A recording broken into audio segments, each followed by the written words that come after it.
5, 4, 3, 2, 1. And it's live.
This is Leicester Till I Die TV. Watch and subscribe on YouTube and listen on your podcast platform. There I am. Hello. Good evening, good afternoon, good morning, good night, good day, goodbye. Hello. I really do need to hand this this channel over to Kate. I can't multitask at all. I'll tell you. But welcome along. Breaking news. Did you know Steve Cooper's been sacked? Who's it going to be? It's almost as exciting as who's the next Doctor Who? Who's the next James Bond? Who's the next Leicester City manager? Did it piss your Sunday off as well? I just managed to finish my my meal, my Sunday lunch when it went off and all the news broke. But welcome along. This is LTID TV1 from Leicester Till I Die. Thank you for joining us. If you are joining us live on YouTube, please add your comments in down the side as we go. Or if you are watching on catch up, add your comments below. Always pleased to see read them. And don't forget, subscribe to the channel, like the video, share it. And if you're feeling generous, $1.99 a month, become a channel member. You know you want to. You can't even get half a pint for that. But thank you very much for joining us. Who's it going to be? Like I say, who's your money on? You know, I might just have an outside bed on Alan Pardew. No? Sam Allardyce? No?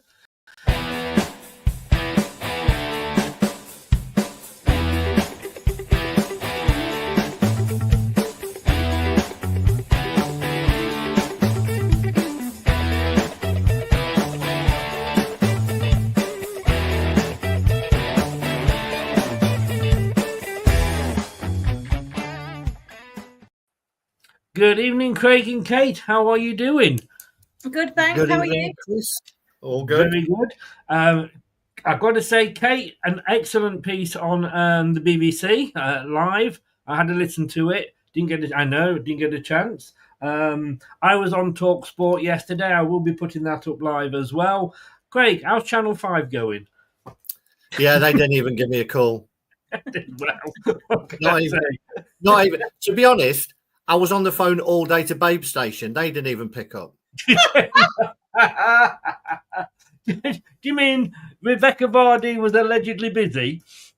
Yeah, she was. Look, how is your crystal ball?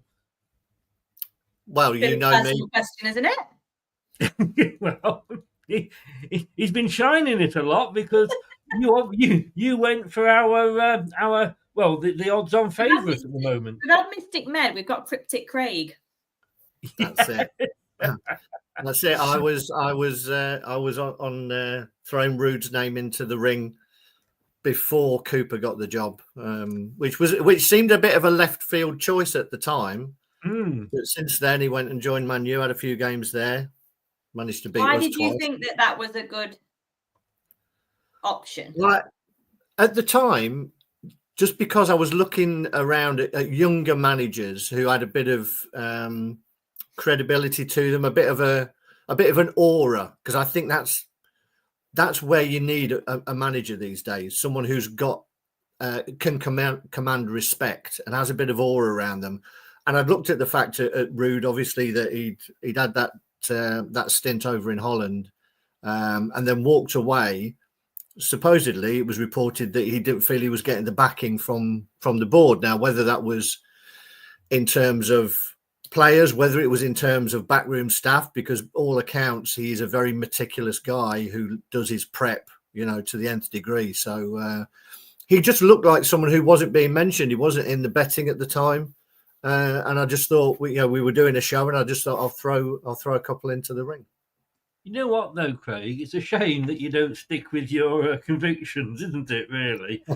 Because you got, as much as I give Craig credit for that, and he did do that, a couple of days ago, I asked all the presenters on Leicester Till I Die, and there's 8 of us, believe it or not, now, and I also asked Ant and Jack, who are from, obviously, Ant's Leicester fan. I thought you were going to say Ant and Dec. Ant and Dec, yeah. Oh, they might have gone for Alan Pardew. And there was 10 votes. I thought, we'll see who's going to be the most popular. Now, Tom, who does the show on Monday night, the review show with me, he went for Mourinho. I think that was more in hope than anything else. But Moyes got 3 votes. Out of how many people, sorry, that voted? 10 this was, yeah. Wow, okay. Potter got 3 votes, which meant that Ruud van Nistelrooy got 3 votes. We, between us, can't even pick a bloody manager we want. Who did one vote go for? Who did one vote go to? Mourinho, I just said sorry, that. Yes, sorry. Keep up. Sorry. And Craig, you've been down for Potter here. I did go for Potter, and I can tell you exactly why. Because I wouldn't have had him earlier on. I didn't particularly want him.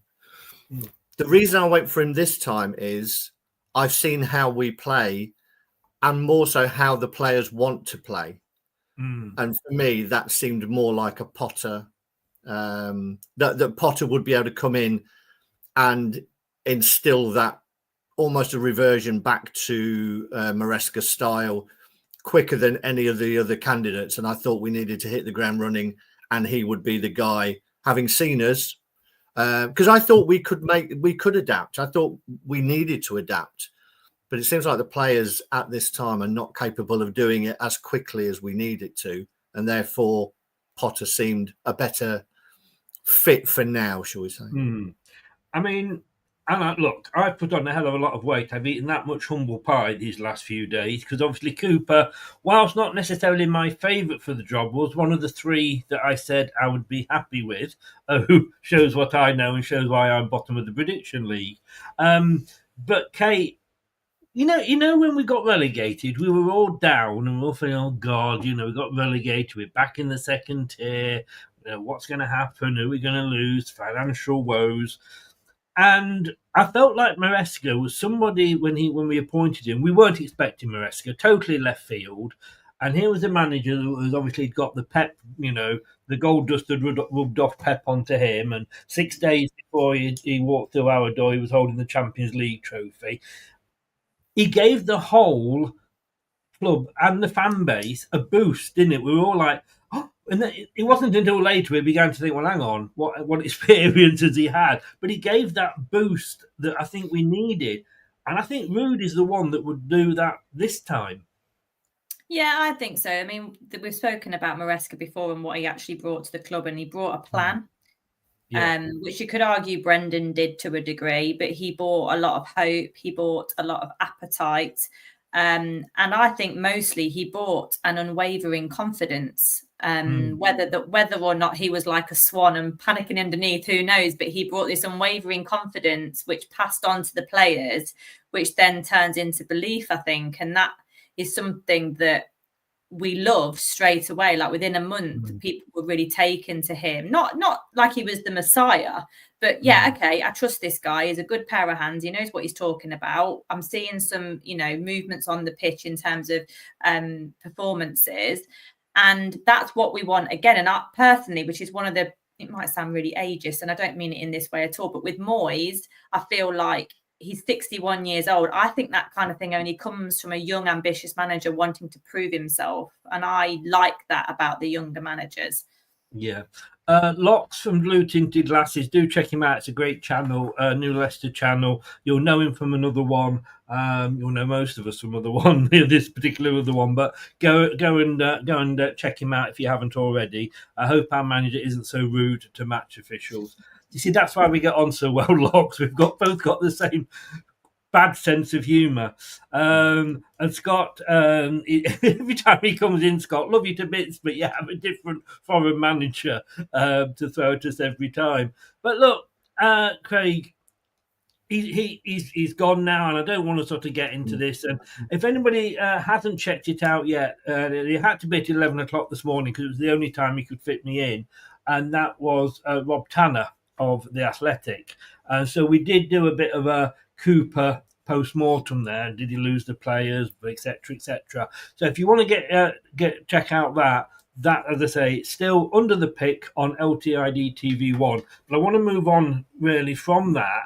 I'm hearing everything that seems to be said is that this manager could be in by the Brentford game. Whether he will actually be in charge, but he'll be sort of at least, that's what they want. And so, Craig, that smacks to me that it's going to be somebody that is out of work at the moment. Yeah, I totally agree. If they're looking at that time scale, there's no way you can enter into negotiations with other clubs and it will be completed in time for that. Those teams will be already in the middle of their preparations for their weekend games as well. So I agree. I mean, before we dig into it a little bit further, Chris, do you want to do your pitch? I assume you went for Moyes. No. Oh, yeah, Craig. Because you said we all disagreed on it. I thought you'd gone for the other one out the three. No, I meant sorry, all 10 of us disagreed in one form or another. Yeah, sorry, no. Again, look, if it's Potter, I'm not going to be disappointed.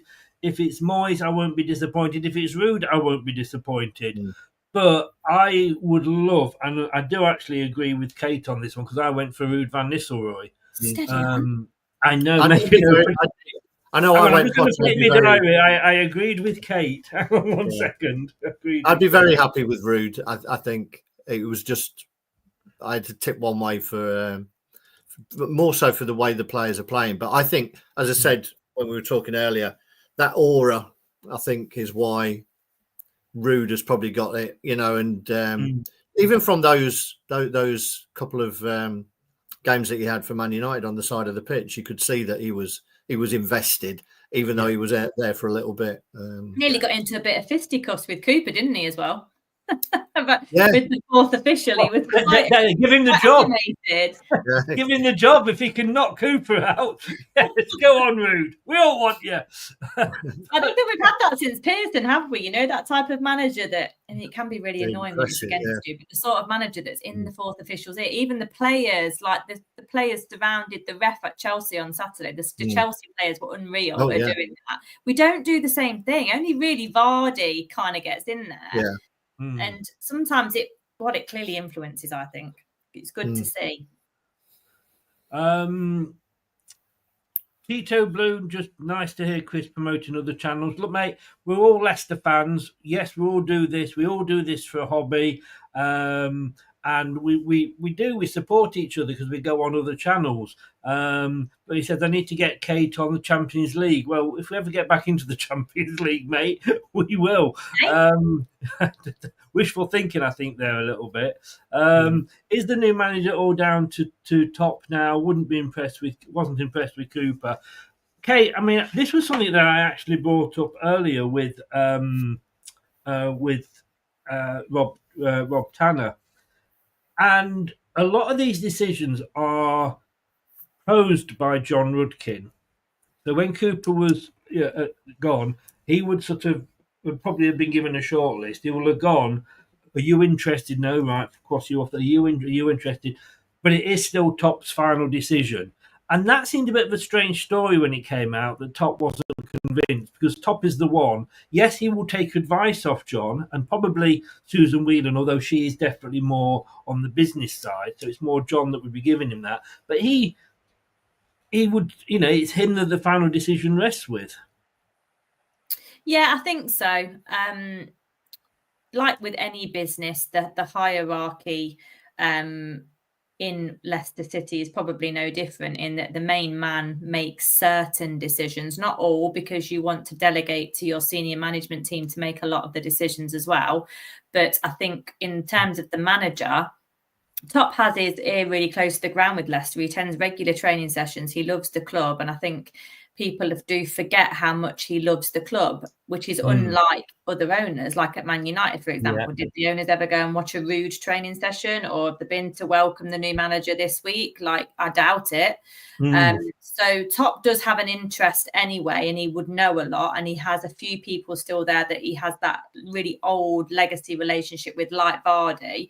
But yeah, he'll ultimately be looking at Rudkin and people perhaps below Rudkin to source the manager, whether they're interested or not, whether they play the right style of football, if that's at the top of Top's list now, which I think it possibly will, because we've seen what happens where you have a group of players and then you hire almost the antidote manager to that group of players.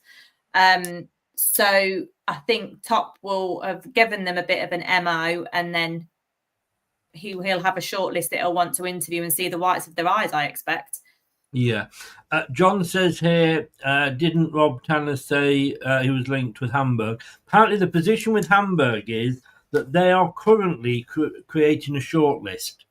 So they haven't actually, and again, look, I don't know whether this is true. This is all on the internet. You can take that all with a pinch of salt, let's be honest with you. But apparently they are still sort of creating a shortlist, of which Ruud may well be on. But we could sneak in. I think that's what's being said. Let's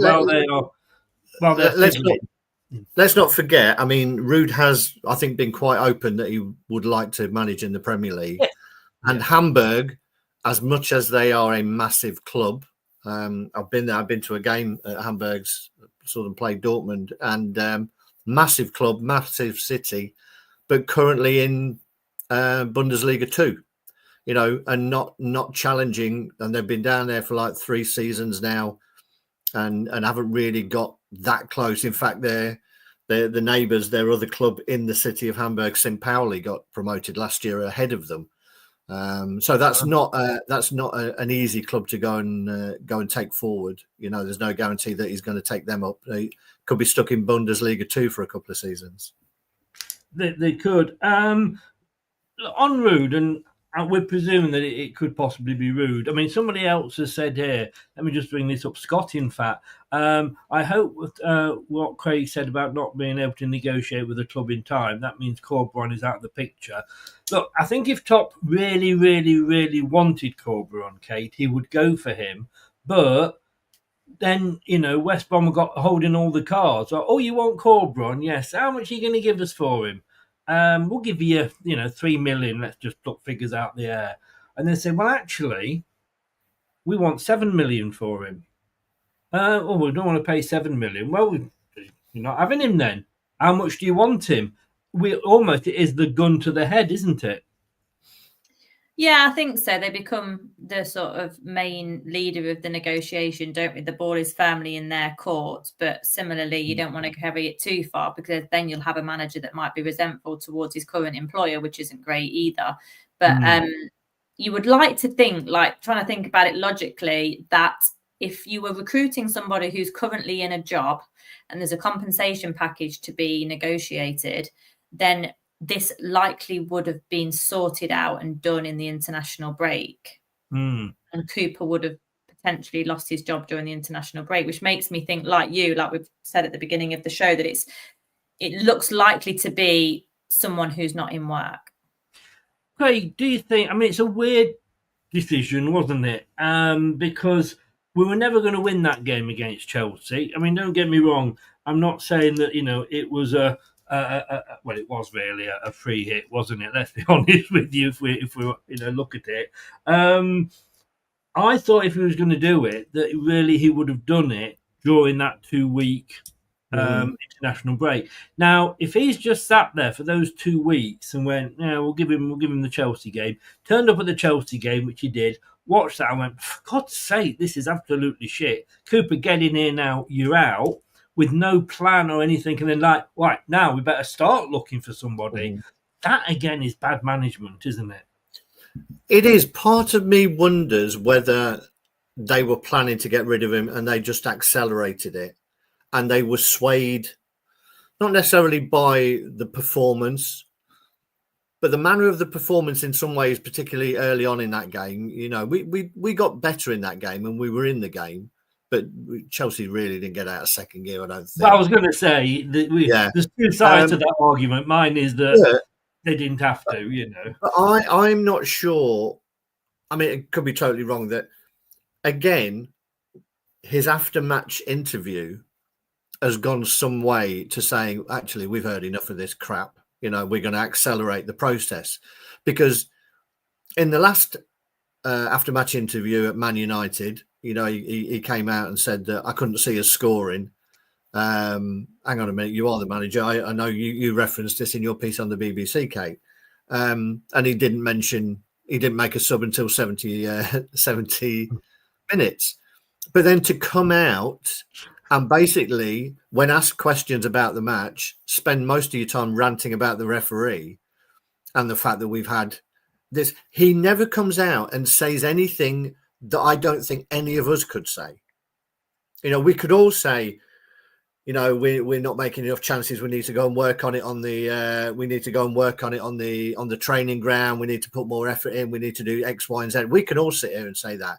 You never hear any tactical analysis of any of our games from him, and then to come out and just rant about the referee. I just wonder whether they thought, okay, we were already thinking about it, and you basically just said, you know, enough is enough. Okay, taking that on board. Yes, I mean, do you remember towards the end of any manager's reign, you know it's coming because the post-match press conferences are always the same. Now, he never threw any of the players under the bus, really, in the way that Rodgers did, but it seemed to be like a badge of honour to him to get booked in every match for having a go at the referee. And it's almost a case of, well, look, I'm going to blame the referee because then it deflects off me. I wouldn't have seen it like that. I personally felt he behaved a bit like a fan in those referee moments because, quite frankly, and I'm with him on the Chelsea match, that Madley has not treated us favourably at all. And we said at the match on Saturday, like, you feel like when you're up against it anyway, because you're in a bit of a rut with form and you're playing one of the top 6 teams in the division, realistically, the refereeing levels in the Premier League, more noticeably than the Championship, are so poor. It just makes an uphill battle even harder. And that's, I think, where Steve was trying to get annoyed. But yeah, I think he was more comfortable personally talking about refereeing decisions because he knew he wouldn't get much pushback. I don't think he was particularly comfortable in front of camera. He wasn't particularly comfortable about talking tactics and nous of the game, I don't think, which is odd considering his job. But I don't. Yeah, he just wasn't very good at explaining himself, and some of his comments therefore didn't marry up, like I said on my video earlier, and it just gets to be a bit frustrating. But yeah, ultimately, I mean, I asked Owen the other day on the BBC radio guy, I asked him the other day, like in his regular interviews with Cooper, did he notice any change in his demeanour to see if he was aware that the sack was coming, and he said not at all. His demeanour was very much the same as the beginning. He was fairly relaxed during interviews. He said with Brendan it was different. Brendan, you almost felt he knew it was coming. Yeah, but I don't think he got that from Steve at all, really. I want to have a go at 2 pundits, and then we'll move on from Steve Cooper. And I've got to say, I like Simon Jordan on TalkSport, but sometimes he does talk a load of bollocks. He's come out and said being Forest manager was the reason fans never accepted him. And I put a thing out here, a tweet out here saying, "Rein your neck in. This is the reason he was not fully accepted." In 67 Premier League games, he's had 14 wins, 10 at Forest, 2 at Southampton. I didn't even know he was manager. 2 at Southampton, 1 at Leicester, 1 at Chelsea. I mean, that 14 wins in 50. But then you would ask the question, well, why was he given the job in the first place? And finally, I don't know what everybody's thoughts on Jamie Carragher are, but he apparently has come out and said, and I have put a thing out saying, and this is why this man is a dick, and I'm not even going to say allegedly he is a dick. Cooper did a great job at Leicester. I saw that earlier. I saw that. I don't know what he's been smoking up there in Liverpool or whatever. He did a greater job at Liverpool, Jamie Carragher, as Leicester, Jamie Carragher, as Roy Hodgson did at Liverpool. It's just the same old sort of senior pundits, isn't it? Giving their pennies worth because they're always looked to as the expert. Jamie Carragher isn't an expert. He's a Liverpool expert. And that's where it starts. That's also, what I mean. It's where it starts and ends. And I think with him, Danny Murphy was similar earlier over the weekend as well. They just give an impression of what they see from the table, and they're a promoted team, so you should be down there. And it's nothing, quite frankly, to do with that. If they'd even watched one 90-minute performance, they'd change what they said. Whether they think it's harsh or not is different, but they change the reasoning for what they're speaking about. Yeah, they're looking at it. Yeah, they're watching Match of the Day each week and just commenting on that. And 2-1 at home to Chelsea. That's not a bad result, is it? Exactly. On the face of it. And I think Carragher admitted in his piece that he's a friend of Steve Cooper's, so he's going to come out and be protective of him. Are you saying that Jamie Carragher is being biased in his punditry? Of course, yes, he is, but I've never heard you say it before. Yeah, I mean, they're all the same. You get fed up of hearing the same voices all the time, spouting the same old crap, as if they watch every team and they watch every game and they know more about all of these teams than the actual fans do. They may be able to comment tactically, but they're not watching 90 minutes of people wandering around a field as if they'd never met each other. No. All I will say to all the pundits is just look how many views the show got that no pundits were on, and they just showed the matches. They smashed the others out the park. Okay, Craig, let's stick with you. New manager coming in, and I've said here he's got a tough job on his hands.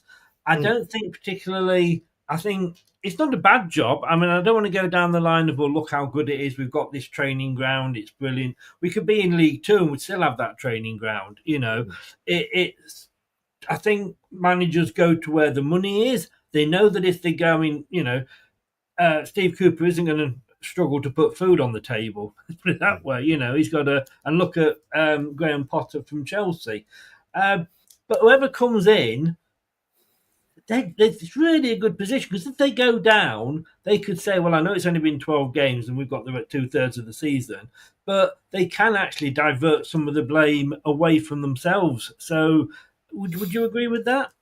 To an extent, I think it's an ideal time to come in to a football club, particularly ours, because of the big difference that Cooper tried to instill in terms of the way that they play. I think it'll be fairly easy for the new manager, depending on the style of football he likes to play, to get the players on side. And to get them back to playing something that they're more comfortable with. I think that was the big issue. You could see it was taking 20, 25, 30 minutes every game for the team to actually... Sorry, I was looking for some money then. You shouted big issue. I thought you were after some money. Thank you.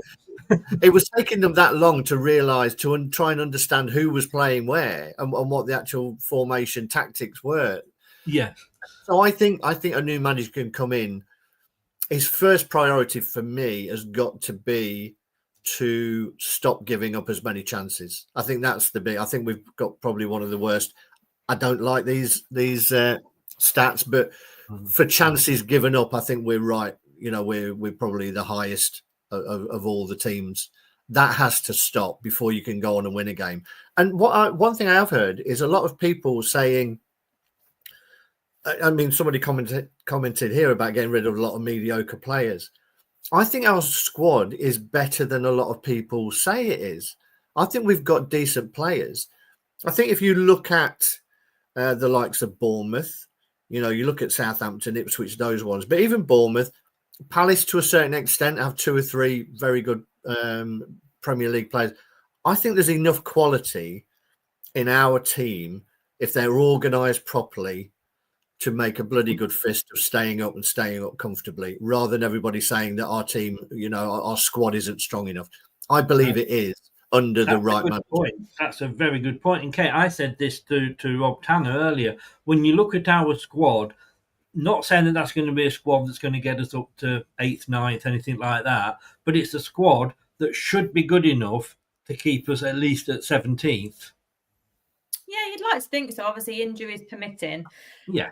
But we've seen what happens when confidence is drained out. And I think that you put in square pegs in round holes in terms of the team formation. Like JJ has been a bit berated this year, both on and off the pitch. And I think it's a bit unjustified. I think we know he's a great player. We know what he can do. And I think he's been hung out to dry, to be quite frank, in that position, that he wasn't ever helped. No one ever helped to cover for him when we were in possession and he left the right back position. You've got players like Wilf playing a high 8, whereas, to be honest, I think I'd be a bit better. You know, you've got Wout Fass, who's all of a sudden become an absolute car crash defender, and he always had that in him, like Sernchu used to. But this is becoming a regular, like almost every other game, we have an absolute car crash in Wout Fass, just not being able to deal with a bouncing ball for whatever reason, which I presume he learnt when he was probably about 12. So it's the regression of some players that needs addressing, and it's a confidence thing, isn't it? Wout doesn't mean to do what he's done. Same with JJ. Has obviously probably expressed his opinion about being overloaded all the time. And I can imagine Wilf's probably saying, I'm not really at my best in that kind of position, but you want a manager to listen to you and to work to your strengths, not your weaknesses. I did say to you, Kate, you know, when we were talking midweek, maybe if Out just had a haircut, that would help him being able to see the ball when it's coming over him. Just put it out there.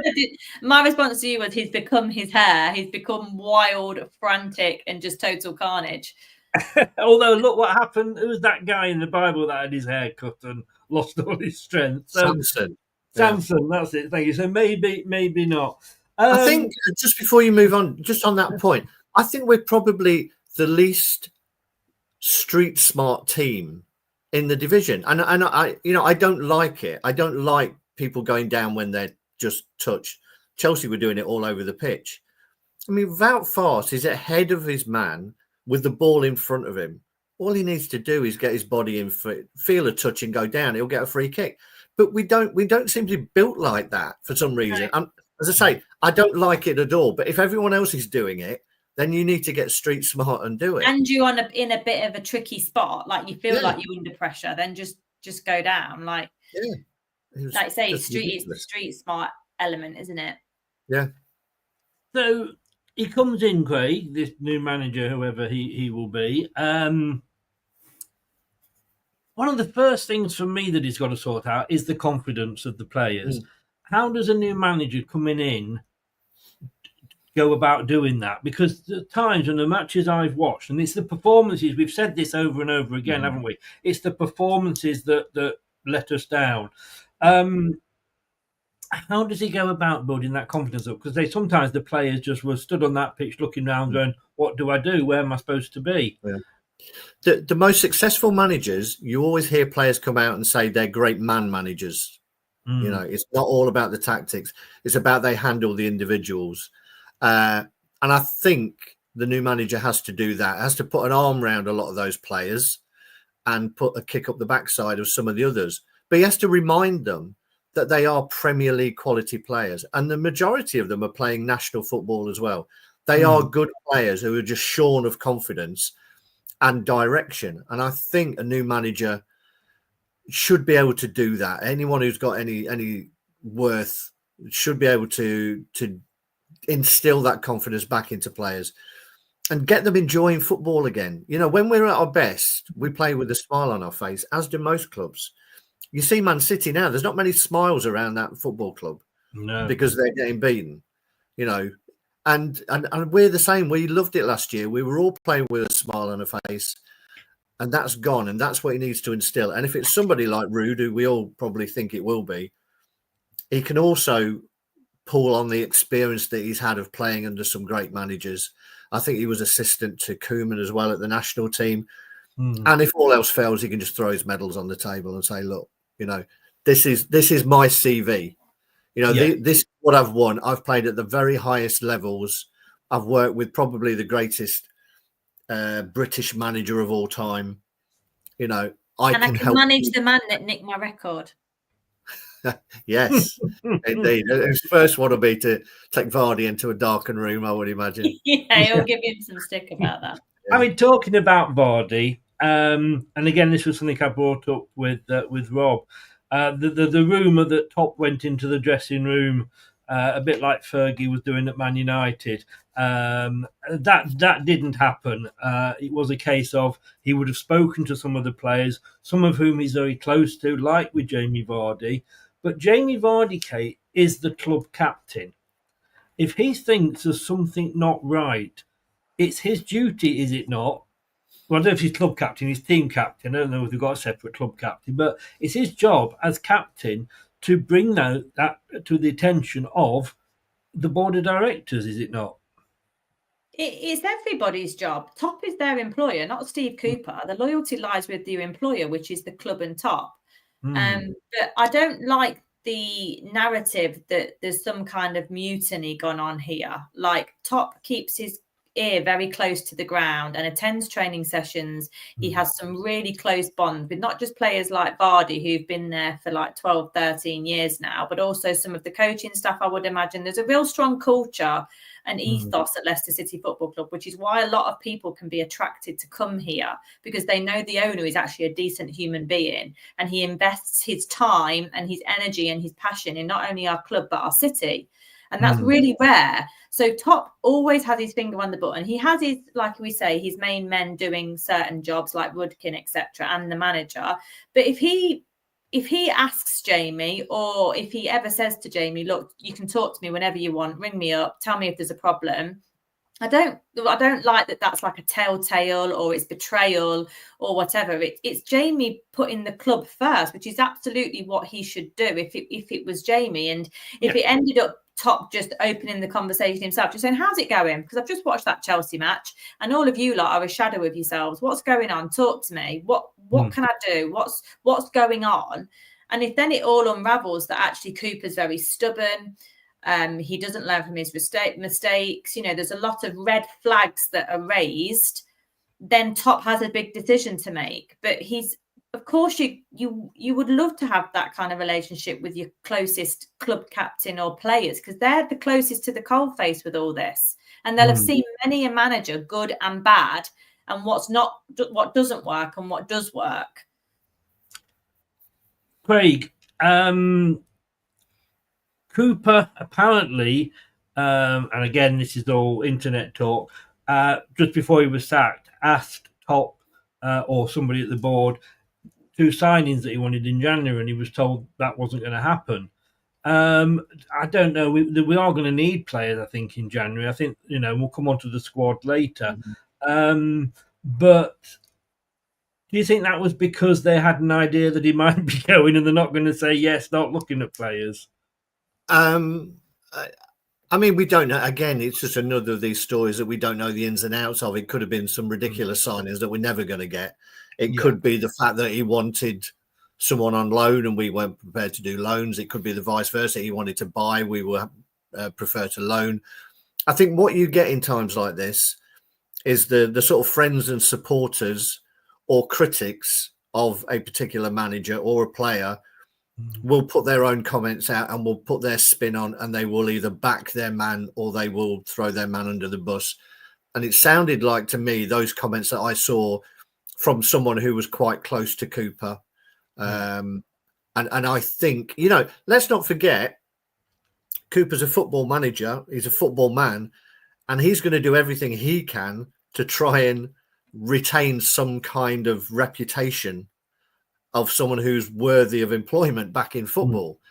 So it bodes, or he needs to have his side of the story put out there, and he can't really do it himself, to be honest. So other people will put stories out there. For them to come out and say, you know, I want those two players. No, you can't have him. I don't think that's as simple as a conversation would have been had. You know, we know that we've got to work within the restrictions of the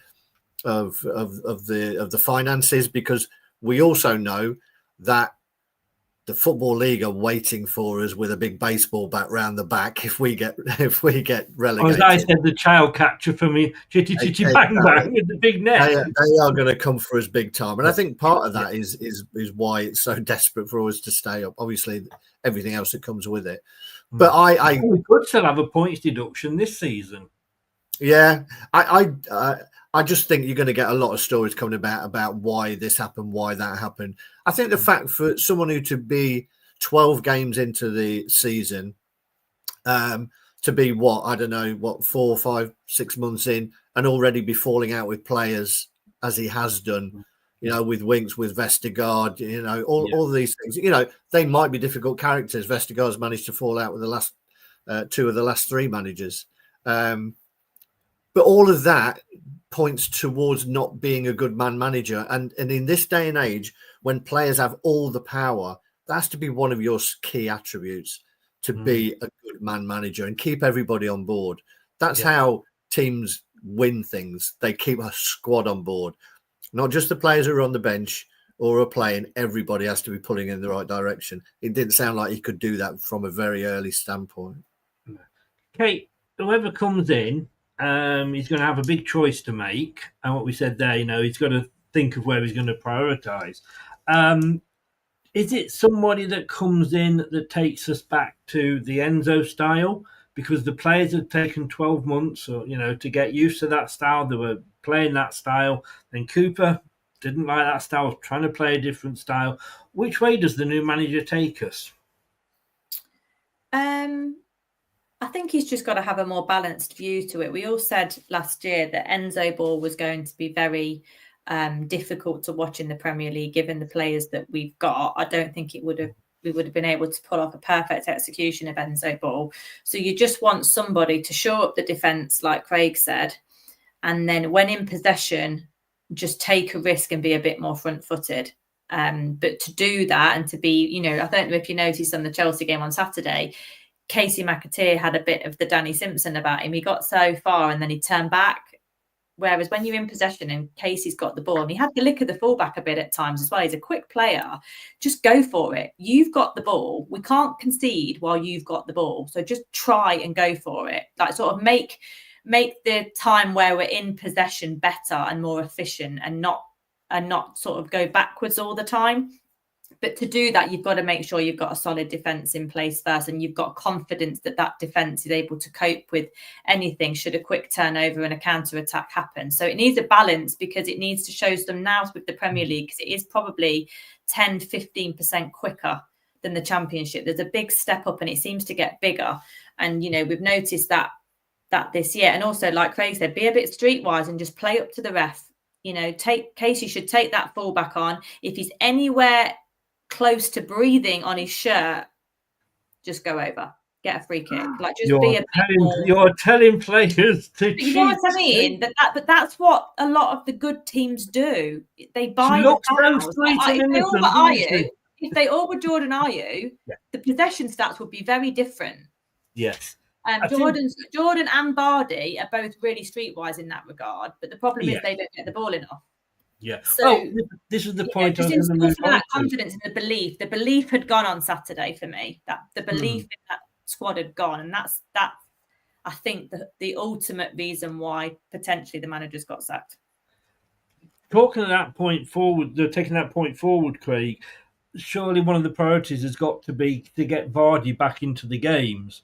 Didn't look happy when he was taken off against Chelsea. I don't know what the crowd reaction was. But in that game, we had one shot on target, and Sanchez, who we know is not the most reliable of goalkeepers, did not have one shot to save in 90 minutes. This is the fundamental problem, I think. You can talk, till the cows come home about what you're doing, what changes you try and implement. If it's not resulting on you being competitive in a game and testing the goalkeeper, then you're not going to win games, but you're not going to get the fans on side. And I know exactly the moment that you're talking about, Kate, with Casey McAteer, because me and my lad sort of looked at each other and thought, you had the beating of him. He was beaten. If you'd have kicked that ball past him, you'd got really it. well, Casey, against that guy. Yeah. I thought Cucurella, wasn't it? Cucurella, and I thought he did really well. He had an okay game. He just needed a bit more belief. Just go for it.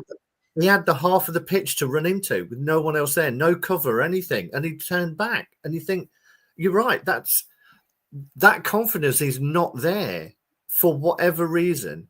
But Enzo shared that with the fans, didn't he? Enzo, as much as sometimes some of Enzo's interviews were a bit odd, he also said some really encouraging things for us fans. Like he said, I've told KDH that he needs to score more goals. And to do that, you have to get yourself in the box. And you're like, okay, he's having these conversations about how to move forwards and score. Because for me, if your defence is rubbish, just go for Kevin Keegan style football. But if you haven't geared your team up to try and score, i.e. not have a shot on target in a 90-minute game, you're never going to win a match. You can win a match if you lose 2 goals. You can win a match, but you can't win a match if you don't score any. I think Maresca was quite open in the fact that, yes, he was very much a possession-based coach, but he was also quite clear that possession had to mean something. Pointless possession, like Southampton are trying to play at the moment, it isn't going to win you any games. So he was always about the possession is to create chances, and at the end of it, that's what we need. And we know, I think our shot conversion rate is pretty high. Although our XG at the other end, is terrible in terms of the chances we've given up. I think our shot conversion rate is probably in the top 6 out of the chances that we actually create. The fact that we scored in every game. We managed to score in every game apart from one without really looking dangerous in any game, but so we were finishing chances. And I think that Cooper needs to come back. Didn't he, Craig, in his Q&A? Cooper said this about wanting to make the most of possession, didn't he? But it didn't ever materialise. Virtually everything he said in that Q&A, he went against as soon as he got actually to the training ground and working with the players. He was going to tinker. He wasn't going to make sweeping changes. And then he ripped the team apart. And that's never going to go down well with a team on any level, whether it's Sunday morning kick around. If everybody knows that these are the best players, and then all of a sudden, the manager comes out and he's going to drop 2 or 3 of them, then it affects everybody else.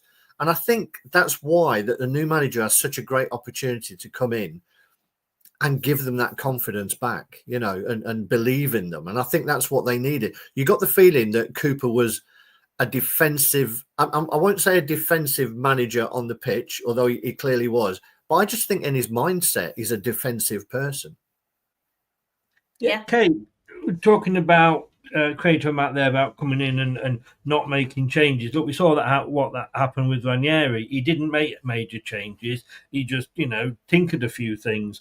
Ruud, if it is Ruud Van Nistelrooy, look, he went into a Man United team that was in complete disarray. All right, he played Leicester twice, and I think it was a European game and a cup game possibly. But he went in and got a tune out of a set of players that hadn't been performing particularly well by their standards. That is surely what we want the manager to do with us. Yeah, we need some kind of instant impact. And I don't necessarily mean we're going to then trounce Brentford 3-0 on Saturday or anything like that necessarily, but you want to see an immediate impact and improvement, and that's what we didn't see under Steve. It's just frustrating, but yeah, we do need that big personality to come in. I don't think Steve was a big enough personality, quite frankly.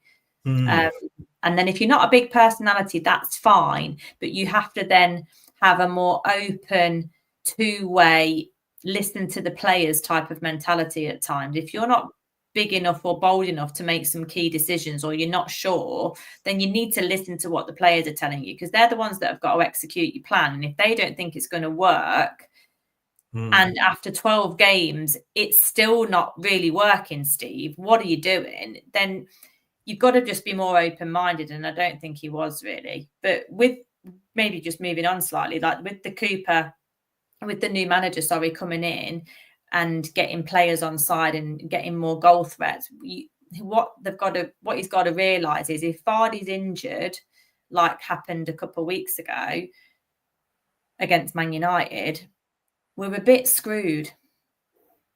Because I'm not sure. Well, Daka's not up to it. Jordan definitely was not up to it. And we're a bit light on wingers, aren't we? Like outside of Mavadidi and Ayew, potentially, like who are you looking at? Well, we will come on to the fullbacks now. We're on thin ground on the fullbacks because of the injuries as well. Like, it's a bit tight, isn't it? All of a sudden. I want to come on to the squad later and go into it in a little bit more detail. But Craig, again, moving on to something that Kate had actually said there. Do you remember Italia 90, I think it was, with Bobby Robson as England manager? Yeah. And I don't think we particularly started very well. And stories have it that the players went to Bobby and said, look, we're not happy, we would want to do this, and this is what we are used to doing, etc. And he actually listened, put that into practice, and between him and the players, they obviously got us to the semi-finals and nearly got us to the final, apart from a Gareth Southgate penalty. But so, do you think these days you have to be a big personality as a manager? More so these days because the players do have so much, not power, but it's a different game these days, isn't it? I wouldn't necessarily say you need a big personality. What I think you need is confidence, and confidence in your own ability that you can then pass on to the players. You wouldn't say necessarily Thomas Frank at Brentford, for instance, is a big personality. He's certainly a confident guy, and he sends his team out in that fashion. And I think that's what you need. Someone, as we touched on right at the very start when we were talking about Rude, someone who's got a bit of an aura about them. That the players want to follow someone. I believe. They have everything done for them in a modern football. They can't. They're not even responsible for their own boots. And I heard on the radio yesterday they were talking about the fact that about passports. All the passports are given to the club. They can't be left responsible to bring their own passport. They need everything doing for them. So they need someone to follow and rally behind. And I think it's more about that confidence, that aura, but something of a personality. I think it's very much like we see, in politics a lot of the way. American politics is all about an aura of someone, a personality of someone. Personality, isn't it? Yeah. Yeah, nothing. It's got nothing to do with any policies or whatever. And I think football is becoming that kind of thing. Yeah. Now, you can have a strong personality. It doesn't always work. You look at the likes of Conte, for instance. It'll work for a couple of seasons and then it'll turn sour. Mourinho, the same. People will follow you up to a point, and then when it goes, it goes. But I think we do need someone who can command respect and breed confidence in the players. And I think you'll see a massive difference. Just the way that they walk onto a pitch, feel like they're in a game and that they can win a game. I mean, I forgot what I was going to say now. To Kate. I had a really good question for Kate then. Oh, that was it. I mean, we're talking about what priorities this new manager will have. We talk all the time, and it's something that Scott is always bringing up, and it's a very good point, and that is the youth. And I know I jokingly said the other week, if Wayne Rooney was at Leicester, we still wouldn't think that he was ready for the Premier League even now. But we keep hearing we've got all these good youth players. The manager that comes in, has he got to look at that, and has he got to take a gamble on some of them? It's got to be a calculated risk, hasn't it? There's so many kids that come through the academy that only sort of the top % make it into a Premier League first team squad. So, but there've definitely been at least 4 or 5 that you could probably, name straight away that have been on the fringes for so long and talked about in such high regard, perhaps outgrown the under 23s. and are ready for the next challenge. And you don't want to stagnate as a footballer. Like we've said, you either loan them out to help them grow, or you get rid. Like you know, we've got a decision to make, and obviously the obvious one is Will Alves. We've got Sammy Braybrook. I think we've got a young Amati coming through, Daniel Amati's son. I think we've got the other player with the 15-year-old. God, you nearly made me have a poo in my pants. Dave just jumped out the window and he's on the fifth floor. Is it Monza or something like that? Yeah, Monga. Jeremy, is it Jeremy Monga? Something like that. Yes, one of the guys will know who's watching, I'm sure. So these hot shots, they're starting to gather some momentum on social media and a bit of a reputation that we've got a few gems that I think are well worth a try, particularly because we've got the FA Cup coming up. We've got places where we could try them out, and even against Chelsea on Saturday, or in games like the Old Trafford game when we're 3-0 down, we're not going to get anything from it. So just chuck a kid on, see what they're going to do. You can't lose anything. But Will Alves in particular is this player that isn't being tested at the ultimate level in the first team squad for 10-15 minutes, and I'm not really sure why. So I'd love to see somebody have a rummage about in the academy and see whether they can really cut the mustard or not. Because if not, it's a waste. And we're paying Will Alves probably not an insignificant sum of money. Now he's in the Premier League squad. We can get rid of him. If he's not going to play, get rid of him. No. Well, moving on from that, Craig, Robert Huth, who was our loans manager, I've read somewhere is leaving. Yeah, apparently we are advertising. Seems weird that clubs have to advertise, doesn't it? But we're advertising for a loans manager. Now, what went on? What's gone on? Maybe Huth wants to go and do his coaching badges, and he's spent that time around the football club on the non-playing side that he realised that he wants to go and do something else with his life and get into football that way. So we don't know whether it's he wants to leave and do something else, or whether we've decided that we need someone else. But if your parting decision is to send Cannon out on loan and not send Alves out on loan, you do wonder, what their role is. I would imagine that they are almost like parents, that they're looking after their welfare of the loan players rather than making any decisions about who goes or not. Because I can't believe that they would have made those decisions, or maybe he did, and that's why he's gone.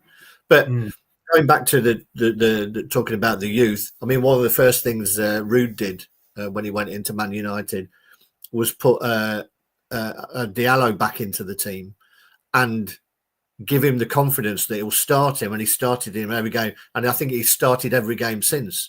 And even he kept his place under the new manager Amorim. That he gives that confidence to a young player and say, right, I trust you. This is one of the biggest clubs in football, but I trust you to go and play and start a game for them. And I think that's what's needed. Again, Cooper came with this reputation of working with youth and then stifled it. And that's really, really disappointing for these players to not necessarily get minutes, because we know it's very difficult in the middle of a game. As you said, Kate, though, if you're 3-0 down, you've got nothing to lose, particularly when you realise you're never going to score. But they're not even getting on the bench. And that's the biggest issue for me, that they're not experiencing what it's like to be around the first team. And I mean, can you imagine how Alves must be feeling? I don't know what length of contract he's on, but you would think that he's starting to look with his parents and with his agent to start to look at what else is around, because he's come to a grinding halt at the club at the moment. And you would hope that a new manager would look at that and think, actually, we need to give them some encouragement. Yeah, Kate, new manager comes in, whether it's this week or next week, and he's got basically a month to assess the players that he's got, which is good before we get to the January window. Because we always say about bringing a manager in early January, but this manager is going to come in, so he's going to have a month to assess that squad before he needs to look at who he replaces. And I think that's a good thing. And I think one thing that Top has got is that he has acted decisively where he didn't with Cooper. But looking at the squad, major changes or just little tweaks here and there, do you think? And I'll ask you the same in a second, Craig. Yeah. I think defensively we've got a problem. I think the centre-half situation is a problem. I'm not sure Cody's a Premier League player anymore. I think we've let him expire almost. And I think the injuries that we've got have meant that we're a bit short on wingers and fullbacks. So I do think there's going to need to be a couple of what you'd call bigger signings, I think. And then maybe just to, maybe try and add some depth to the squad. Because the injuries that we've got, sadly, are all really long-term injuries, which is brutal. So, and I would genuinely recall Cannon back off loan. That would be my not because I think he's going to necessarily be wonderful, because 2 managers have gone which is a big red flag for me. But he has had now some regular football that he's doing okay. Take out that 4 goals in one game. He's doing okay, but at least he's scoring and at least he's getting some rhythm and momentum, which is so important for a striker. So that that could feel like a new signing in itself, really. I mean, I think you're right. I think midfield. I think for me personally, I think we're fine. We're overflowing in midfield, and of course we've got Buonetta to come back. The defence definitely, wingers definitely. Suter, Kate, would you bring him back? I mean, you said about bringing Cannon, and there is that question mark over Cannon. But who's going to have a bigger impact if he's brought on with, with Cooper, it was with about 2 minutes to go. But let's say with 15 minutes to go, you bring on Dakova-Reid / Edouard, or you bring on Cannon. Who's probably going to have the bigger impact? And then also, would you bring back Suter as well? The issue with Suter is I don't think he's quite at Premier League level, and his pace worries me. And we've already got that in our squad with Conor Cody, the same kind of thing. Not sure he's Premier League level, and I'm not sure about his pace. So for me, I think Suter is actually surplus to requirement. We do not need another potentially below average centre half in the Premier League for me. I would try and ship him out, and I think he's even probably quite keen to go. So if we can get some money for him, I think that money can be better placed elsewhere. And do you agree with the well, I mean, obviously you said bring Tom Cannon back. I think he would have a bigger impact, wouldn't he, than Edouard and Dakova-Reid, personally. Yeah, I mean, the problem is, like we said last week, we don't know what Edouard's capable of. We don't know, because we haven't played him enough. And I know he's not... 4 goals last season in the Premier League. That's what he's capable of. But Palace aren't a high-scoring team. But we don't know what he's about. We really don't know what he's about as a Leicester player. But he's on loan, so he is a possible, we could say... we could send him back. Yeah, go back. But Daka, for me, is tried and tested numerous times, and I don't know how many. He's got more chances than a Monopoly board, and I don't understand why. Look, I've defended Daka. Not the fact that I thought he was prime Messi, but the fact that he got stick I don't think he necessarily deserved when other players we know, we're talking about Jamie Vardy, had a bad game. It's Jamie, it doesn't matter. But yeah, for me, Daka's blown his candle out, as they say. Craig, that whole question coming over to you. One thing, just while you're on about Daka and Cannon for that matter, I would be bringing Cannon back. I would love to see what Cannon and Daka can do, coached by Ruud van Nistelrooy. And I think that's a massive difference if you've got someone at the very elite level as a striker, at the very highest level, who... I think if you put those players in with him for 6 months, he would very quickly know whether there was a striker there or not, more than any of the other coaches that we've had. Daka early on, when he was playing with confidence, we know he got that hat-trick over in Europe.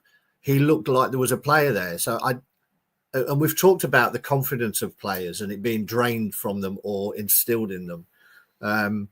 So I would like to see both of them working under Ruud for 6 months, to be honest, and see. Or Ruud could be player manager, and he could. Well, indeed, yeah. That would be perfect. Well, he couldn't do any worse. Let's be honest, could he?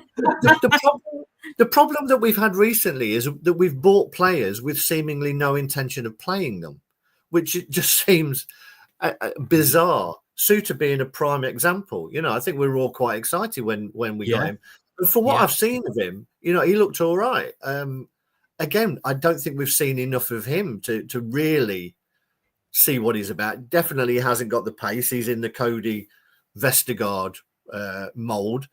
What I think he has got is maybe a bit more controlled aggression than the likes of Farce. Farce has got some pace, but he is a bit Chicken has got more controlled aggression at times. Sorry, just to say, I do the radio and I do a fact of the day, and there is a chicken that had his head cut off, but because bits of it were left, he carried on running round for something like 3 years before he actually died. And that is a fact. Not a lot of people know that, but we've got to be careful when we say about headless chickens. 3 years? Yes. Bloody hell. Someone's not paying attention. Right.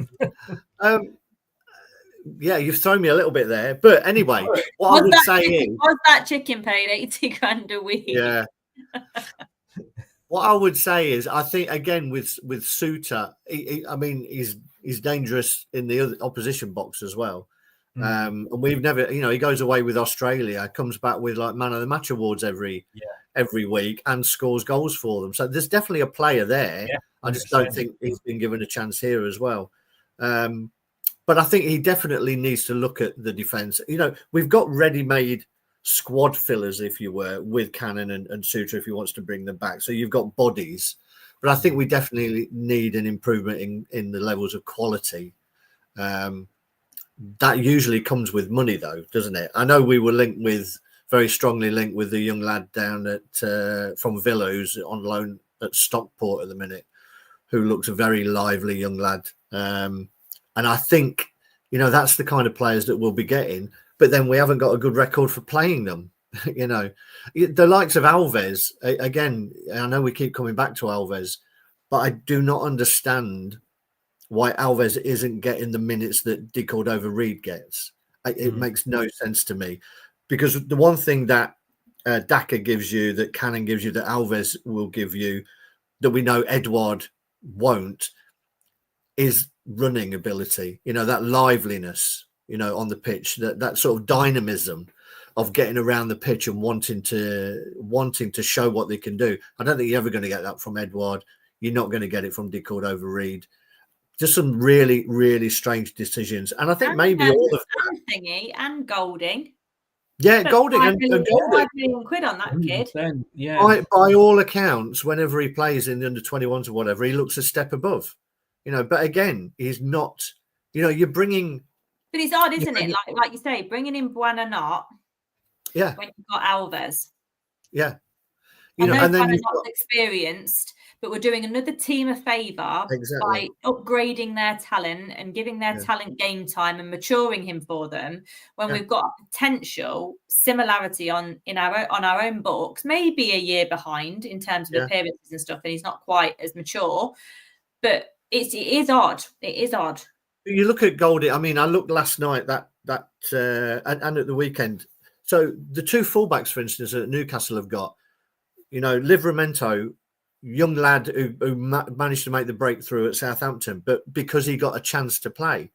And Hall, who didn't get the chance at Chelsea, was given a chance to play and now is an England international. These kids, if they can make it through that, they've got something about them. There's so many that come through the academy. When they get to that level, there's something there. And you've got to give them their head at some point and say, instead of putting Samari on for 15 minutes, I'm going to put Golding on for 15 minutes. Yeah. And that's the only way. How else do you find out whether these players are capable of it? And that may well be, again, come into the thought process of getting rid of Cooper, of we've spent all this money on a training ground of bringing through academy prospects. Not one of them is even getting the bench. Something's not right. All of this has got to feed into it. Do you think, Kate, that we are looking at players that, and we've only got Vardy, I think, now left from the title-winning squad, but players that were in the sort of starting lineup in the last time we were in the Premier League, they're being used rather than taking a chance on different, new younger players.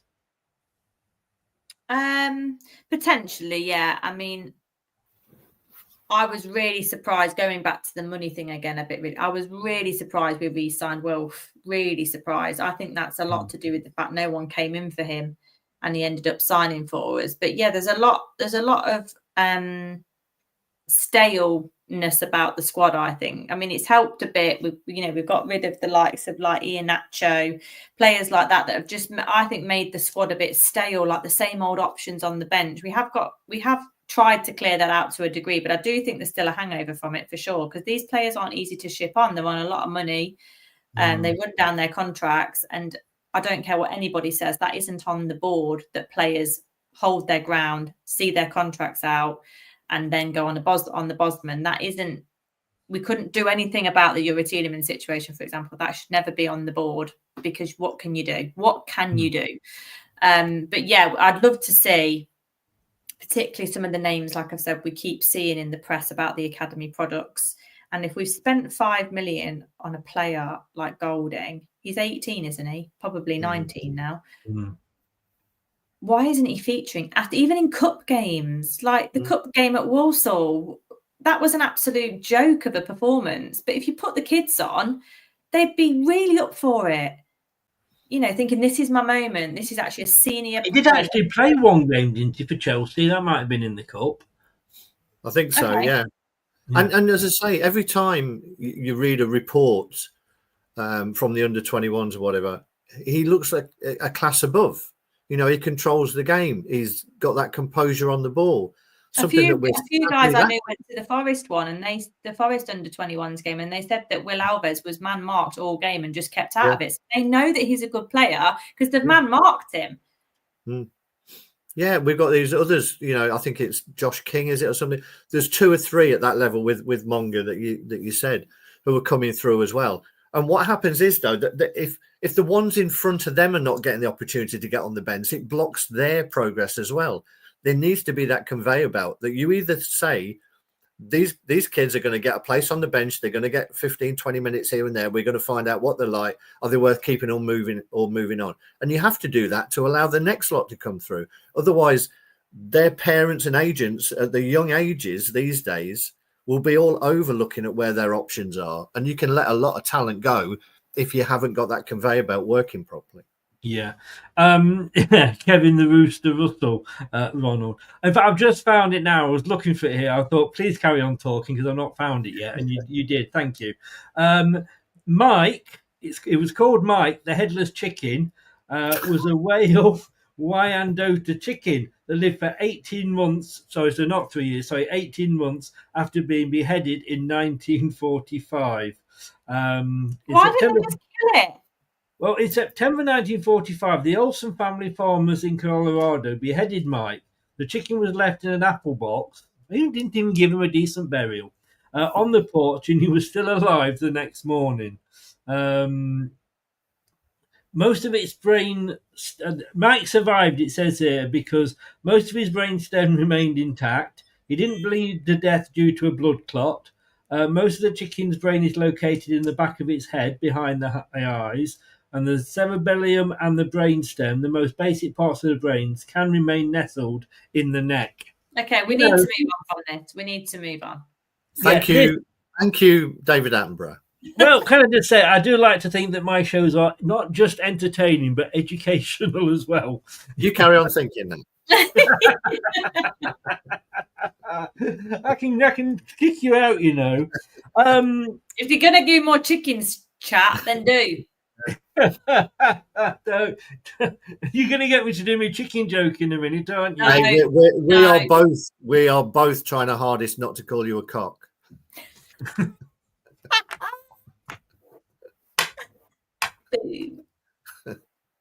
That was foul. That really was. I'm game. Hey. Well, just to let you know, in fact, today I went on to Amazon and I did order a chicken and I ordered an egg, so I'll let you know. Anyway, Kate, why are we offering managers 3 years contract? Because no one takes a contract less than that.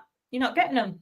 Well, in the past, David Moyes, twice when he went to West Ham, he took it till the end of the season. Yeah, but so did Dean Smith and John Terry. They just took a 7-week contract. But to get a manager in that you want to do a permanent job, they will want at least 3 years. Same with players. They want 5. Like, it's just how it goes, isn't it? You're not going to get them. If you offer one, if they did a bit of a class action on this and said, right, across all clubs, just offer managers 1 year rolling contracts, it would happen, but it has to be en masse. But it won't happen. No. David Chapman says here, very good question, David, and I will look into this for you. How did Mike Heaton drink? I don't know. I really don't know. No, Kate, don't. Look, the public are asking. We are here for the public. Craig, Gary Lineker said he wanted Lee Carsley. I don't know. We probably have mentioned Lee Carsley. Yeah. It is looking like Rude. I mean, he's going up there at the bookies' favourites. But look, when we got Enzo, it was somebody completely left field, wasn't it? And do you think? I mean, all right, maybe Cooper was a bit. I can't remember who it was that said it was a bit like trading in your Rolls Royce and getting an Austin Allegro when Enzo left and he came in. But we've got to get behind whoever comes in, haven't we? Yeah, with regards to Carsley, it's like, do you want somebody who's trained under Pep, which we got, or do you want someone who's trained under Southgate? I think I know which one I'd go for. I'm surprised Southgate's name hasn't been in the... Pray tell. Yeah, go on. I mean, he has been mentioned in dispatches, Gareth Southgate. He is out of work. He is, and I think there's a reason that he's not been... that people haven't jumped straight in and sacked He's having a chat with Mike. Yeah, I think he probably is. I mean, Carsley, the problem is the club are in a difficult position of whether they feel they can gamble on someone who's unproven totally, or they go down a safe pair of hands route, or there's a middle ground. And I think Rude kind of fits into the middle ground in the fact that he's had a little bit of experience at Man United. First in a sort of assistant role under Ten Hag, and then he got a few games himself. He has managed at the highest level in Holland. He has been an assistant manager at a national level as well. So he sort of fits the kind of safe gamble, if that makes sense, rather than someone like Carsley, who has never managed. He's coached. He's never managed on a day-to-day basis, and that's very different from working in the national teams and just going and watching players play. Thankfully, Lee Carsley is 33-1, so he is right down at the bottom there. Yeah, but what was Enzo, though? Well, this is it. Talking about Enzo and talking about Rude, if we take Rude on, and look, he's 72 favourite to get the job, are we he was 72. I was like, yes. You need to wash your ears out, Kate. He's got some Botox then, isn't he? Oh, wash your ears out. Are we taking on another Enzo, though? Because if he was to keep us up, is he going to jump ship at the end of the year? He keeps us up. Amaran doesn't work out at United. United come knocking. And if he is going to be the case, will Top be ready for that one? Well, that's just ifs, buts, and maybes, isn't it? But I'm still asking you the question. That's a good scenario for us. The opposite scenario is he's absolutely stinks and we get relegated and we have to sack him, and then we've got 2 managers on the books when we need to hire a third. But that wasn't the question I was asking. The question I was asking, Angela Rayner, the question that I was asking was, would we potentially, if we do take him on, is that the risk we're taking him on, that if he does keep us up, that he could very quickly walk? Potentially, yeah. but also It wasn't that hard. he's already, I would have thought, considered the Man United job and said nah. Yeah. And Good point. if he keeps us up, we are still a Premier League team, and I think we'll have money to spend in the summer if we stay up. Yeah.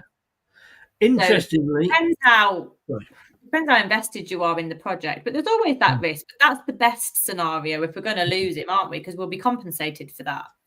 Yes, and we just go again. But I think you've got to accept the reality of the fact that whichever manager we get, whether we're all in favour or all against, the next 3 years he won't be our manager.